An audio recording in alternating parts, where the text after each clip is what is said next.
Hi guys, welcome to wealthdeco.com। मेरा नाम है देव। सो गाइस, आज के इस वीडियो के अंदर हम लोग एक और म्यूचुअल फंड का रिव्यू करने वाले हैं जो कि है स्मॉल कैप कैटेगरी का म्यूचुअल फंड जिसका नाम है Nippon India small cap fund review. जी हाँ, तो गाइस इसके पहले हम लोगों ने क्वांट का यहाँ पे रिव्यू किया था। काफ़ी अच्छा फंड है वो भी, जिसके ऊपर वीडियो मैं बना चुका हूँ ऑलरेडी। लिंक आपको लोगों को डिस्क्रिप्शन बॉक्स में दे दूंगा। लेकिन देखिए गाइस, क्वांट के अंदर ना रिसेंटली कुछ चेंजेस आ चुके हैं जिसकी वजह से एक साल का रिटर्न यहाँ पे काफ़ी ज़्यादा डाउन हो चुका है। तो गाइस आज मैं एक ऐसी स्कीम के बारे में बात करने वाला हूँ निप्पॉन इंडिया की, जो बेसिकली जिसके अंदर आप कह सकते हैं स्मॉल कैप कैटेगरी के अंदर सबसे ज्यादा यहाँ पे पैसा लगा हुआ है। तो गाइस हम लोगों ने क्या किया है, स्मॉल कैप कैटेगरी के अंदर जितने भी म्यूचुअल फंड थे उन सभी को यहाँ पे कंपेयर करके आपके सामने में एक प्रॉपर यहाँ पे रिव्यू रखूंगा कि निप्पॉन इंडिया के साथ में आप लॉन्ग टर्म के लिए जा सकते हैं या फिर नहीं जा सकते। तो गाइस सबसे पहले हम लोग बात करते हैं कि क्या रीजन है इस फंड के अंदर इन्वेस्ट करने के। तो देखिए सबसे पहली चीज, ये सबसे ओल्डेड एएमसी कंपनी है। पहले बेसिकली ये एक रिलायंस म्यूचुअल फंड हुआ करता था। उसके बाद में गाइस यहाँ पे इसमें क्या था, रिलायंस ने यहाँ पे जॉइंट वेंचर किया हुआ था एक Japan based life insurance company है जिसका नाम है निप्पॉन। तो बेसिकली गाइस उसके बाद में क्या हुआ आप लोगों को पता ही होगा, रिलायंस कैपिटल की क्या हालत हो चुकी है। उसके बाद में निप्पॉन ने इसमें ज्यादा इक्विटी शेयर्स खरीद लिए और पूरा का पूरा जो एएमसी था वो अपने कंट्रोल में ले लिया।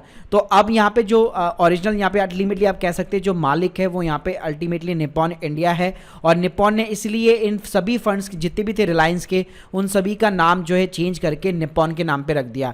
और गाइस सबसे अच्छी बात है, इनके जितनी भी स्कीम है ऑलमोस्ट यहाँ पे 50 से भी ज़्यादा इनकी स्कीम है। तो उसके अंदर जो सबसे ज़्यादा पैसा लगा हुआ है वो इसी स्कीम में लगा हुआ है जिसका नाम है निप्पॉन इंडिया स्मॉल कैप। इसके अलावा एक और स्कीम है जो कि एक लिक्विड फंड है, निप्पॉन इंडिया का लिक्विड फंड। तो आप कह सकते हैं केवल इन दोनों फंड के अंदर ही सबसे ज़्यादा पैसा लगा हुआ है। इवन गाइस अगर मैं आरओ के कंपैरिजन बताना चाहूँ तो आप जैसे मेरी स्क्रीन के सामने यहाँ पे दे सकते हैं, मैंने यहाँ पे सिंपली क्या किया है, रिटर्न के बेस पे 3 साल के हम लोगों ने म्यूचुअल फंड्स यहाँ पे कंपेयर किए हैं स्मॉल कैप कैटेगरी के अंदर। तो अगर आप एक लमसम पैसा इन्वेस्ट करते तो आप देख सकते हैं, अगर मैं एक रैंकिंग देना चाहूँ तो यहाँ पे निप्पॉन इंडिया की 4th नंबर के ऊपर रैंकिंग आती है जिसका फंड साइज 21,000 करोड़ से भी ज़्यादा है। तो आप देख सकते हैं किसी के अंदर भी इतना पैसा नहीं लगा हुआ है। सबसे ज़्यादा जो पैसा स्मॉल कैप में लगा हुआ है वो सिर्फ केवल इसी फंड में लगा हुआ है। प्लस अगर आप रिटर्न भी देखेंगे तो 3 साल के काफ़ी अच्छे रिटर्न है। तो आप देख सकते हैं ये 4th रैंकिंग यहाँ पे बरकरार रख रहा है अगर आप 3 साल के रिटर्न यहाँ पे किसी भी म्यूचुअल फंड के साथ में कंपेयर करेंगे स्मॉल कैप कैटेगरी में। इवन गाइस अगर मैं 5 साल के भी कंपेयर करता हूँ तो आप देख सकते हैं पहले यहाँ पे सेकंड नंबर पे कैनरा था, अब यहाँ पे एक्सिस आ चुका है 5 साल की पीरियड में, फिर एसबीआई आ चुका। तो मतलब सेकंड और थर्ड रैंकिंग यहाँ पे चेंज हो रही है। लेकिन अगर आप 4th रैंकिंग देखेंगे तो हमेशा वो कांस्टेंट रही है जिसका नाम है निप्पॉन इंडिया का स्मॉल कैप फंड। तो गाइस आप देख सकते हैं कंसिस्टेंटली इसने यहाँ पे आपको रिटर्न जो है जनरेट करके दिए है अगर आप 5 साल के भी आरओई के साथ में कंपेयर करते हैं। सो गाइस यहाँ पे मैं सिंपली क्या करने वाला हूँ, Nippon India small cap fund का यहाँ पे 3 फंड के साथ में और कंपेयर करूंगा। इसमें जो 2 फंड और है, एचडीएफसी स्मॉल कैप और एक्सिस स्मॉल कैप। तो गाइस स्मॉल कैप कैटेगरी के अंदर क्या है, जो भी 10,000 करोड़ के ऊपर के फंड्स है उसमें केवल 3 का ही नाम आता है, निप्पॉन का नाम आता है, एचडीएफसी और एक्सिस का आता है। जैसे आप देख सकते हो निप्पॉन में 21,000 करोड़ रुपए लगे हुए हैं, एचडीएफसी में 13,000 करोड़ लगे हुए हैं, एक्सिस में 10,000 करोड़ लगे हुए हैं। तो 10,000 करोड़ वाली जो स्कीम है वो केवल 3 ही स्कीम है। तो इन तीनों का अगर मैं कंपेयर करूंगा, साथ में जो नंबर 1 अभी स्कीम चल रही थी right now quant small cap fund, उसका भी हम लोग कंपेयर करेंगे। तो आप पहले हम लोग बात कर लेते हैं वैल्यू रिसर्च रेटिंग्स की। तो आप लोगों को पता होगा म्यूचुअल फंड की एक एजेंसी है वैल्यू रिसर्च करके जो हर म्यूचुअल फंड को यहाँ पे रेटिंग करती है। तो निप्पॉन को इसने 4 स्टार की रेटिंग दे रखी है, एचडीएफसी को इसने 3 स्टार की रेटिंग दे रखी है, एक्सिस को इसने 5 स्टार की रेटिंग दे रखी है और क्वांट को भी इसने 4 स्टार की रेटिंग दे रखी है।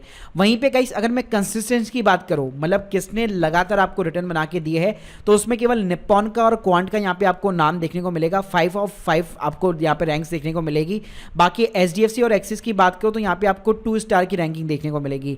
वहीं पे गाइस अगर मैं फंड एज की बात करूं, मतलब कब से ये फंड चला आ रहा है, तो आप देख सकते हैं तीनों ही चारों जो फंड्स है वो ऑलमोस्ट 8 साल 9 साल से चले आ रहे। तो कोई भी मैंने यहाँ पे नया फंड नहीं लिया, सारे के सारे यहाँ पे अपने पुराने फंड। अब चलिए गाइस हम लोग कुछ इस एक्सपेंस रेशियो की बात कर लेते हैं। तो निप्पॉन अगर मैं इंडिया की बात करूं तो 0.87 का एक्सपेंस रेशियो है, एचडीएफसी के अंदर 0.83 है, एक्सिस के अंदर 0.52 का है और क्वांट के अंदर 0.62 का है। तो वैसे तो कोई मेजरली यहाँ पे डिफरेंसेस नहीं है, 1% के नीचे की, क्योंकि सारी यहाँ पे बेस्ट स्कीम है और ये सारे के सारे एक्टिव म्यूचुअल फंड है। एग्जिट लोड की बात करें तो सब में सेम कहानी चलती है, 1 साल से पहले एग्जिट करोगे आप तो 1% ऑफ द यूनिट आपका चार्ज लग जाएगा। जाएगा। लॉक इन पीरियड की बात करो तो कोई भी लॉक इन पीरियड नहीं है। एसआईपी या फिर मिनिमम इन्वेस्टमेंट की बात करो तो निप्पॉन में आप 500 रुपए की एसआईपी कर सकते हैं। लमसम की बात करो तो मिनिमम 5000 रुपीज का लमसम करना पड़ेगा। एचडीएफसी में बात करो तो यहाँ पे कम अमाउंट है, 100 रुपए की एसआईपी शुरू कर सकते हो और लमसम भी यहाँ पे 100 का आप लगा सकते हो। एक्सिस की बात करो तो यहाँ पे सेम 500 और 5000 रुपए का है। वहीं पे क्वांट की भी बात करूँ तो यहाँ पे आपका थोड़ा अमाउंट बढ़ जाता है। एसआईपी मिनिमम यहाँ पे 1000 रुपए की है और लमसम यहाँ पे 5000 रुपए का है। तो आप देख सकते हो ऐसे अगर आप कंपेयर करोगे तो निप्पॉन इंडिया काफी अच्छा है, 500 की एसआईपी दे रहा है और लमसम भी यहाँ पे इसका डिसेंट 5000 रुपीज है। अगर गाइस मैं रिटर्न और इन्वेस्टमेंट का यहाँ पे कंपेरिजन करूँ 1 साल का, 3 साल का और 5 साल का, तो यहाँ पे आप देख सकते हैं निप्पॉन इंडिया ने अभी राइट नाउ जो है 10.49% का रिटर्न जनरेट करके दिया है। एचडीएफसी ने सिर्फ 1.67% का रिटर्न जनरेट करके दिया है। एक्सिस ने 7.97 का रिटर्न जनरेट करके दिया है। वहीं पे जो क्वांट है वो क्वांट के अंदर गाइस काफी अच्छे खासे रिटर्न थे, लेकिन रिसेंटली इसके अंदर कुछ गिरावट आ चुकी है कहीं ज्यादा परसेंट। तो ये पहले 9-10% हुआ करता था, जो आज की डेट में ये 3.3% यहाँ पे रुक चुका है। वहीं पे गाइस अगर मैं 5 साल के यहाँ पे इन्वेस्टमेंट की बात करूँ तो आप देख सकते हैं 19% का सीएजीआर इसने बना के दिया है। एचडीएफसी ने 15% का बना के दिया है। एक्सिस ने यहाँ पे 21% का बना के दिया है। वहीं पे क्वांट ने भी यहाँ पे 21% का बना के दिया है। साथ में गाइस अगर मैं रिटर्न की परफॉर्मेंस एज ए एसआईपी या निफ्टी 50 से कंपेयर करना चाहता हूँ तो आप देख सकते हैं अगर आप एज ए एसआईपी यहाँ पे इन्वेस्ट कर रहे होते तो ये फंड को ऑलमोस्ट यहाँ पे 10 साल हो चुके हैं। अगर आप 1000 रुपए की एसआईपी करते 2013 से तो यहाँ पे आप देख सकते हैं आपका जो इन्वेस्टमेंट होता वो 1,17,000 रुपए का होता, जबकि उसकी जो वैल्यू होती वो थी 4,23,000 रुपए, यानी कि 261% का गेन आप कमा चुके होते। और एनुअलाइज रिटर्न की बात करो तो 24% का आपको यहाँ पे सीएजीआर देखने को मिल जाता निप्पॉन इंडिया के अंदर। वहीं पे गाइस इस फंड का अगर मैं कंपेयर करूं इसी के कैटेगरी एवरेज के साथ में या निफ्टी 50 के साथ में, तो आप देख सकते हैं स्क्रीन के सामने ये जो फंड है, अगर आप देखेंगे निफ्टी 50 एक साल के अंदर -4% का इसने रिटर्न जनरेट किया है, जबकि इस पर्सन ने यहाँ पे पॉजिटिव के अंदर 9.72% का रिटर्न जनरेट किया है। इवन अगर आप 5 साल का भी कंपेयर करेंगे तो आप देख सकते हैं निफ्टी 50 से इसने काफी अच्छे खासे रिटर्न प्रोवाइड किए हैं।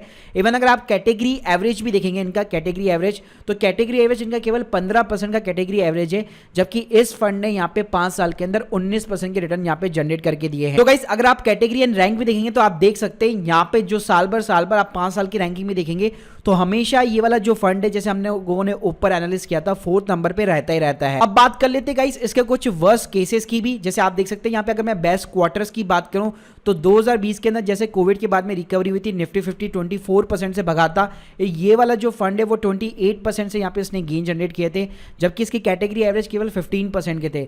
वैसे गाइस आप Q3 में भी देख सकते हैं 2020 में यहाँ पे 7% निफ्टी 50 जंप हुआ था, जबकि इसने 22% के रिटर्न जनरेट करके दिए थे।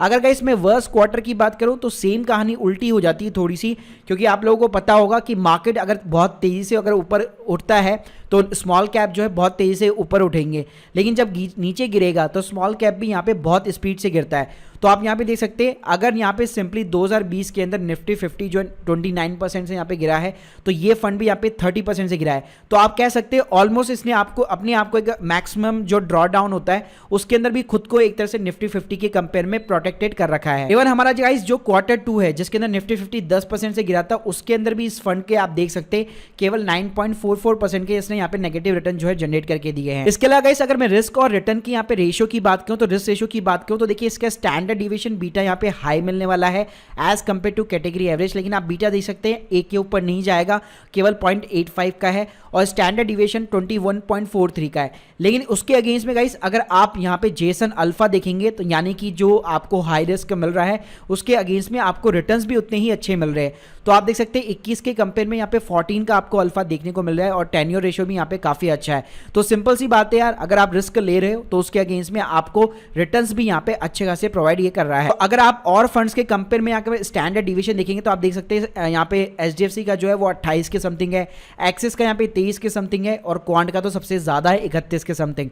लेकिन अगर आप अल्फा देखेंगे तो एक डिसेंट आपको अल्फा यहाँ पे देखने को मिल जाता है Nippon India small cap fund के अंदर, अगर आप तीनों फंड से यहाँ पे कंपेयर करते हैं। साथ में गाइस अगर मैं शेयर होल्डिंग पैटर्न्स की बात करूं, सेक्टर्स की बात करूं कि इन म्यूचुअल फंड ने किन कंपनियों के अंदर इन्वेस्ट कर रखा है, तो निप्पॉन इंडिया की बात करूं तो उसने कैपिटल गुड्स हो गया, फाइनेंशियल सेक्टर हो गया और केमिकल इंडस्ट्री इसके अंदर इन्वेस्ट कर रखा है। टॉप 5 होल्डिंग्स आप देख सकते हो, टीआई फाइनेंशियल होल्डिंग्स लिमिटेड, ग्रामीण financial services private limited, magma Fincorp है, केपीआईटी इंजीनियरिंग है और एचडीएफसी बैंक है। वहीं पे HDFC का जो स्मॉल कैप है उसके अंदर होल्डिंग्स आपको बिल्कुल अलग मिलने वाली है। एक्सिस में भी आप देखोगे बिल्कुल आपको अलग मिलेगी और क्वांट के अंदर भी आपको बिल्कुल अलग मिलेगी। तो गाइस ये जो चारों ही फंड है सारी यहाँ पे अलग अलग, आप कभी भी आपका जो फंड है यहाँ पे ओवरलैप कैटेगरी के अंदर नहीं जाने वाला। तो लेट सपोज अगर आप स्मॉल कैप कैटेगरी के अंदर 2 फंड भी सेलेक्ट करते हो तो आपको चिंता करने की जरूरत नहीं है, सारे ही फंड यहाँ पे आपको अलग अलग रिटर्न्स यहाँ पे प्रोवाइड करेंगे। और गाइस सबसे लास्ट बात, अगर इसकी मैं फंड मैनेजर की बात करूं तो सबसे अच्छी बात मुझे इसकी यही लगती है, इनके जो फंड मैनेजर है वो है समीर रच।